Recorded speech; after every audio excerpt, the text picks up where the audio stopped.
now. We counted on you before. Help us do it in 84. Team up. Send $20 and get a beautiful limited edition poster and a free issue of our Olympian magazine. Send $20 or more to Olympic Glory, Colorado Springs, 80950. That's Olympic Glory, Colorado Springs, 80950. Team up.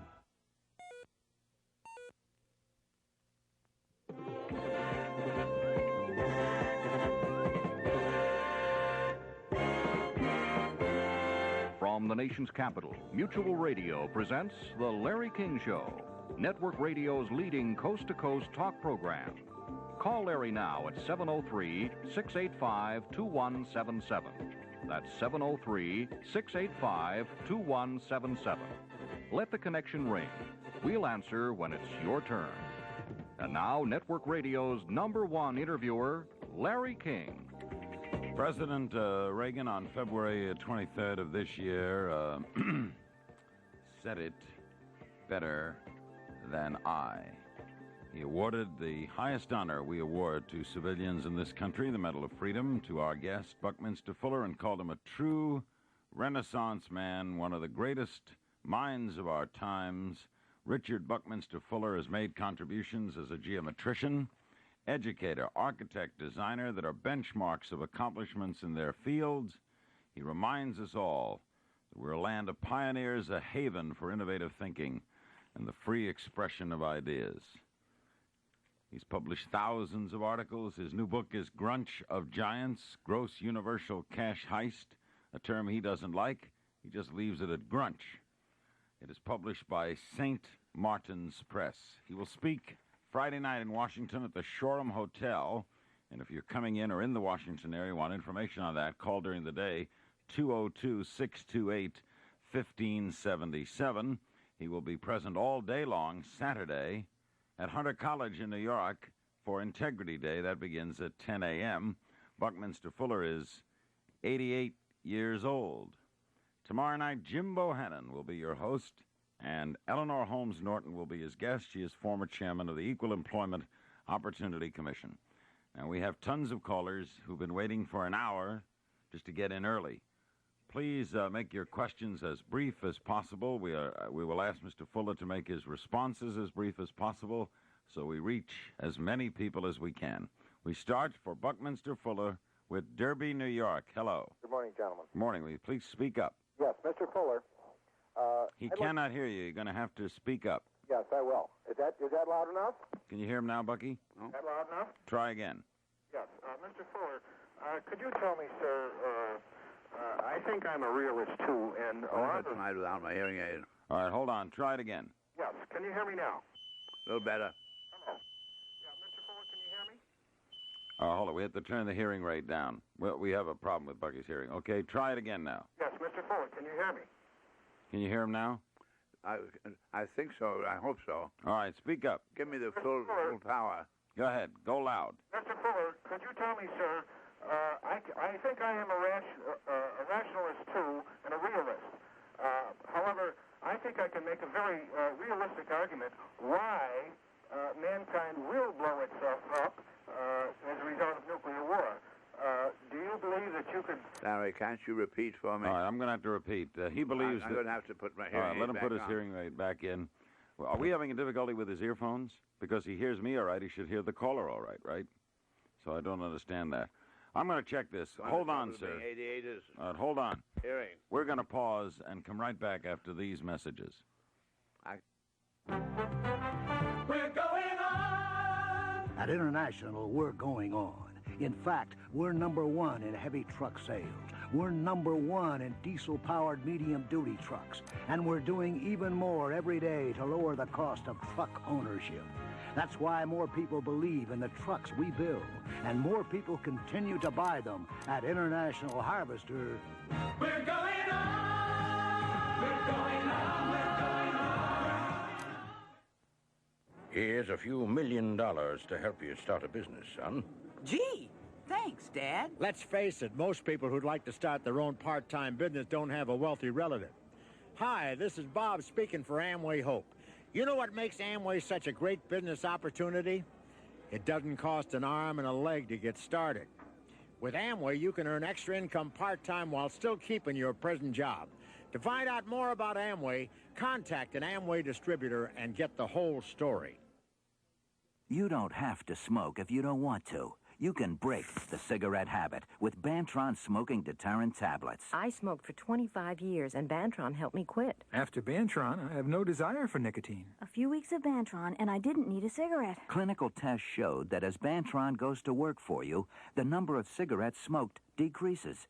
The more you want to stop, the more Bantron helps. Bantron worked for me. Join the people who've used Bantron to break the cigarette habit. Use only as directed. I never knew I had combination skin until I rubbed my fingers over my eyebrows. I could feel the oiliness, but my cheeks are dry.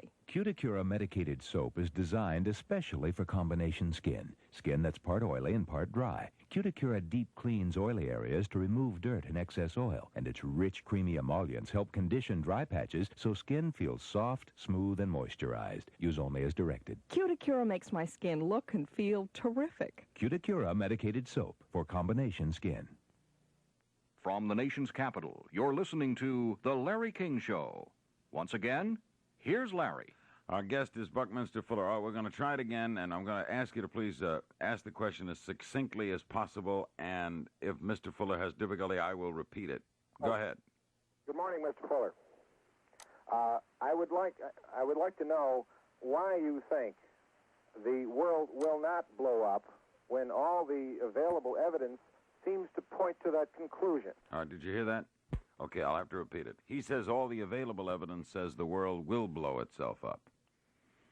I don't know what his evidence is. What does he know about what's in the minds of the men who push the buttons? So you can't say that. No, you can't say there's all the evidence. All right, we go to West Hartford, Connecticut, with Buckminster Fuller. Hello. Hi, Larry. 2 questions for Mr. Fuller, please. Bucky, you've been very critical of organized religion in the past. Question number 1, as an atheist myself, could you please tell me, do you call yourself an atheist or an agnostic or a believer on religious matters? On religious matters, do you call yourself an atheist or a believer? Neither. I use the word believe to mean accepting explanations of physical phenomena without any experimental evidence. I am overwhelmed by the laws of the universe, generalized laws, such as the laws of gravity, that there are a number of them that can only be mathematically expressed, and none of them have been found to contradict the others. They're all intercommutative. These laws, in order to qualify what we call a scientific generalization, must have no exceptions. No exceptions means eternal. So there quite clearly is an intellectual integrity governing this universe eternally, which if you want to call it God, you can do so. But I call it the great intellectual integrity, and I'm overwhelmed by it, and I have absolute faith in it. All right, second question. NASA scientist Richard C. Hoagland speculates that the source of the electrical energy as well as the physical effects in the B ring of Saturn found by our... I'm not going to be able to repeat that complicated question. I'll make it simple. Could the unusual weird effects found in the B ring of Saturn found by Voyagers 1 and... Sir, that's beyond me. Miami Beach, Florida. Hello. Good morning, gentlemen. Good morning. I seem to have a good connection. Mr. Fuller, can you hear me? No, he can't. Mr. Fuller has a bad problem, and I will repeat it. Go ahead. Okay, fine. Larry, first of all, I hope that you will. Let me just say to Mr. Fuller, I must say this. I've been waiting for this all week, that I love you very, very dearly. I hope I may call you Bucky. And she loves you, and she would like to call you Bucky. God bless you. You may. I know he will abide with you forever. Several points I'd like him to address him to, and I'd like to hang up and listen for his... Go ahead. Get to them, dear. Okay. The first one is, who has he been influenced by, and does it include Marshall McLuhan?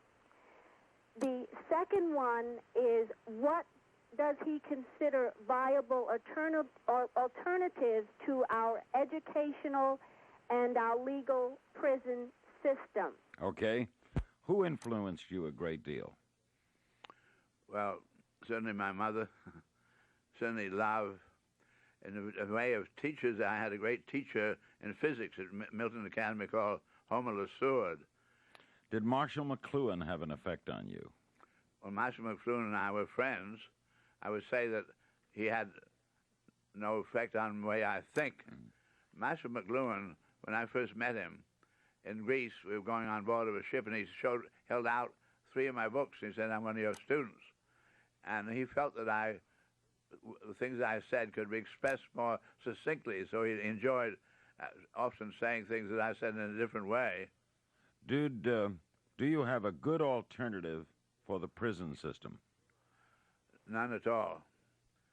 I was asked one time by the great law school journal in America if they were going to run a series of 12 articles taking 3 years by all the great penologists we know of.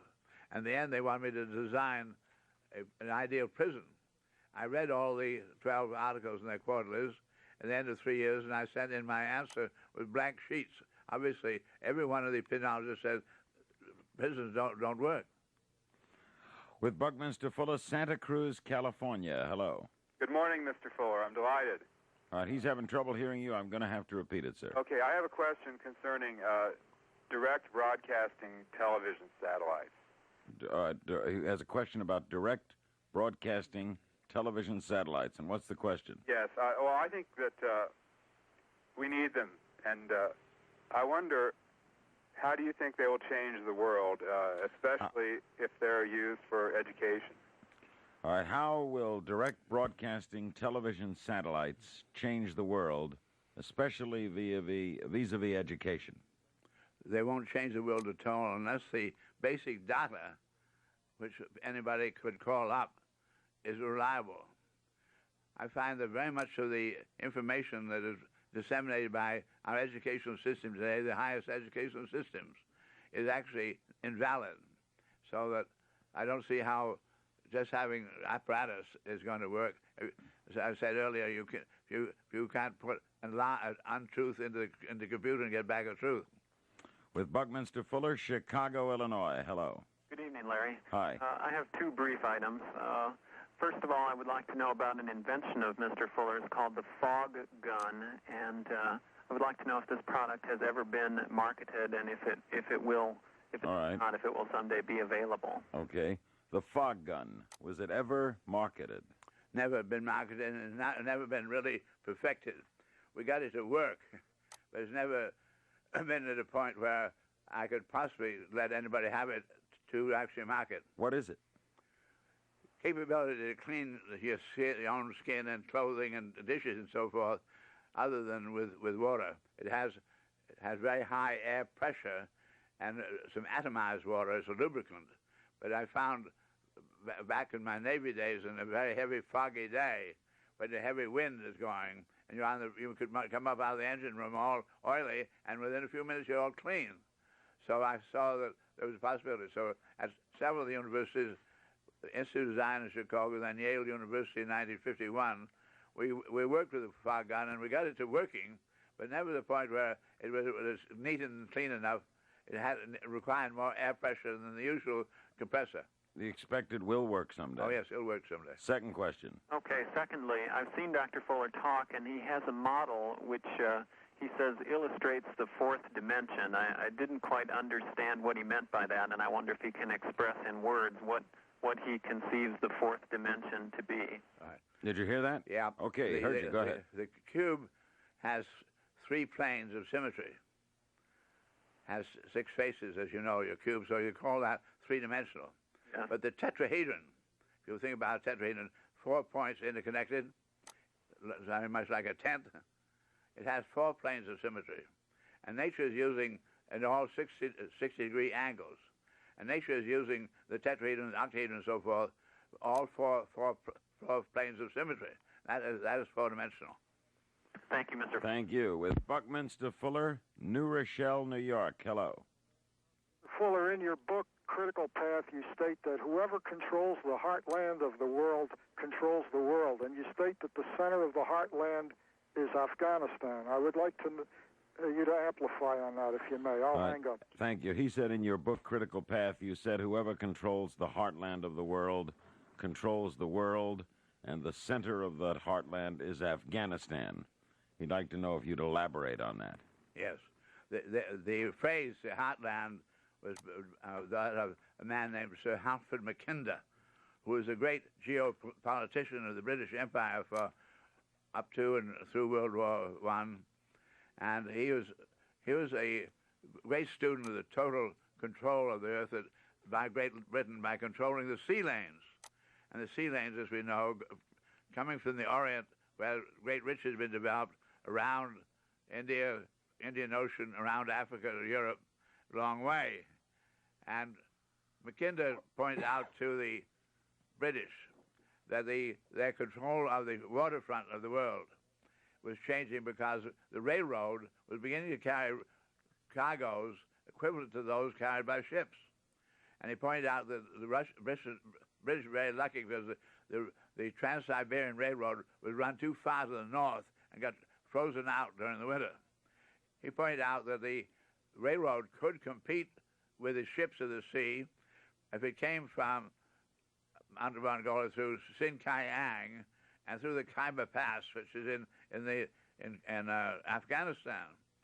And he pointed out, showed how it could control all the traffic of the Indian Ocean and the Arabian Gulf, etc., etc. Anyway, he was the one who said, whoever controls the heartland controls the world. Providence, Rhode Island, for Buckminster Fuller. Hello. Well, good morning. I was wondering, what can a concerned Earthian do to make modern governments more responsive to accommodating all of the Earth's inhabitants? Well, what can a concerned Earthling do to make government more responsible to all inhabitants of the Earth? I'd say just the integrity of the individual. If he does his own thinking and has the courage to really go along with the truth as he realizes it through his own mind, and not just following the crowd, that's what's going to influence decisions of humanity more than anything else. So your own personal behavior, you really have integrity personally, is whether we're going to, that's where everybody makes a real difference. You don't have to march with the placards then. Your own integrity. You bet.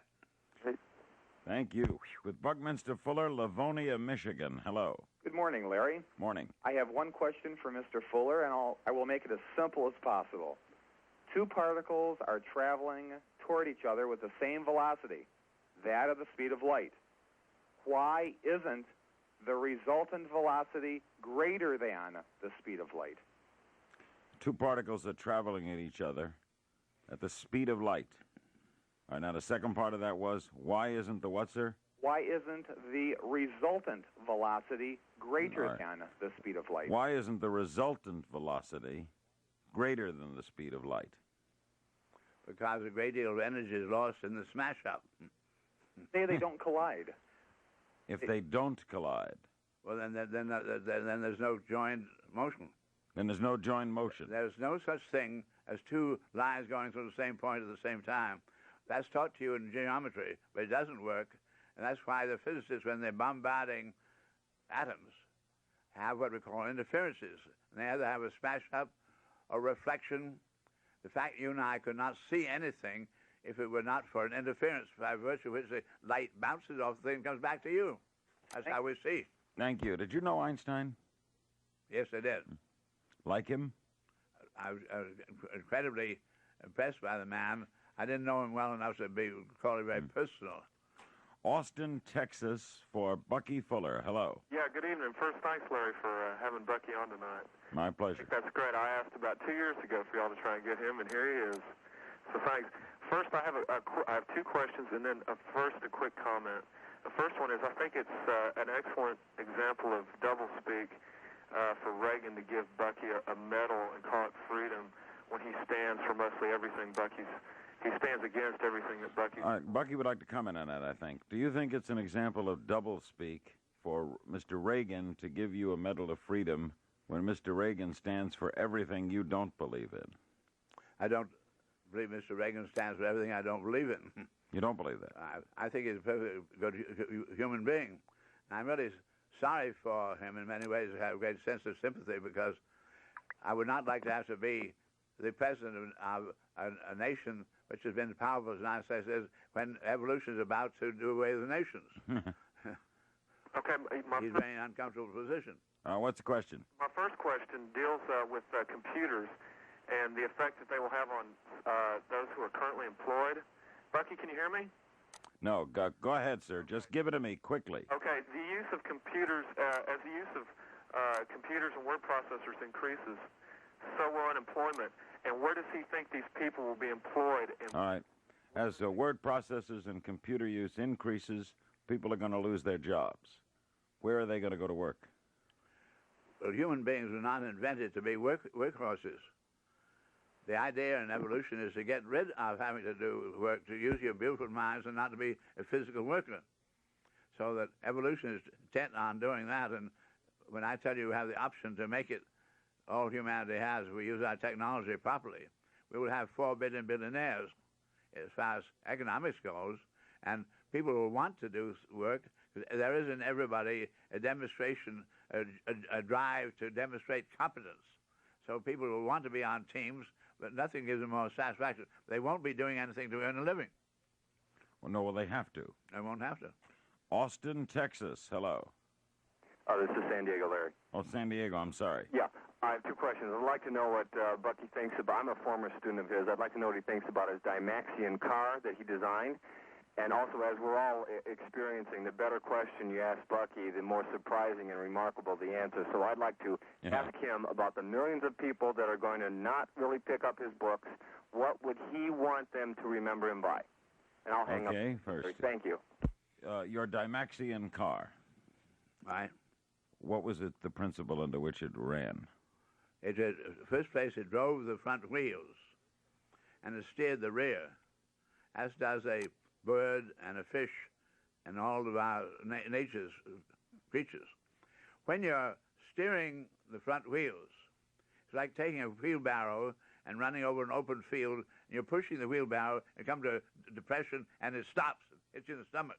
But put the wheelbarrow behind you, and you run over the open field because you're pulling it out of the holes. And on steered with the rear, you don't have any skidding of the steering wheels. All the racing cars continually skid their front wheels. So it was, incidentally, very much more stable than any other vehicle in history. Why wasn't it produced? I didn't try to go into production. I was building a vehicle which was testing the ultimate ground taxing qualities of an ultimate wingless twin jet still flying device. Oh. How would you like, if people hadn't read you or heard of you, how would you like people to remember you? I don't care about being remembered. I'm not doing what I'm doing to be remembered.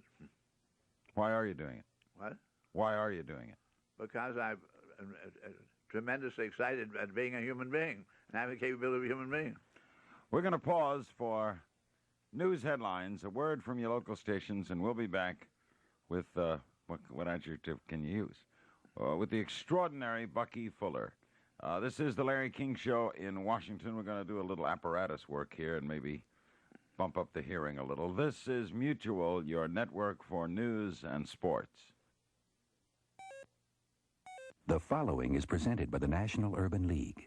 You know, Alan, when you walked in here and said, I want to be a salesman, I wouldn't have bet a plug nickel you could make it. Sales takes hard work and tenacity and guts. Well, I just didn't think a black man could measure up. Too often in today's society, people are judged solely by the color of their skin rather than by what they can do. But when people are given a chance to make something of themselves, there's no limit to what they can do. And now here you are, our newest district manager. What do you say to that? All I ever needed was a chance. Everybody deserves a chance to make it on their own, regardless of race, creed, color, or sex. The Urban League is dedicated to achieving that, and you can help by opening your heart and your mind and giving someone that chance. To find out exactly what you can do, write National Urban League, 500 East 62nd Street, New York, New York, 10021. A public service message of this station, the Urban League, and the Advertising Council.